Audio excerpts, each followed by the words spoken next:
మాకు August 12th marriage అయింది, August 23rd పిల్లలు పుట్టారనమాట 1 year లోపలే. సో అది మా లైఫ్. సో అయితే నేనేంటంటే దుబాయ్ వెళ్ళిన తర్వాత సో ఇక్కడైతే మా జర్నీ వైజాగ్ స్టార్ట్ అయిందండి. ఎందుకు వెళ్తున్నాం వైజాగ్ అనేది ఇందులో మీరు చూడొచ్చు. అంటే సెలబ్రేషన్స్ బర్త్డే అనేది అయితే మేము పెట్టుకోము. సో ఆ రోజు నార్మల్ ఒక క్యాజువల్ డే ఎలా నడుస్తుందో అలాగనే మేమైతే స్టార్ట్ అయిపోయాం.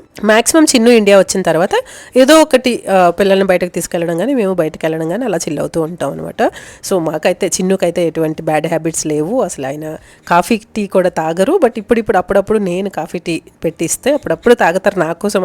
అదే పర్టికులర్గా ఆయన తాగుతాడని కాదు, ఎప్పుడైనా నేను పెట్టిస్తే తాగుతారు అంతే. బయట అక్కడ దుబాయ్లో అలా తాగరు.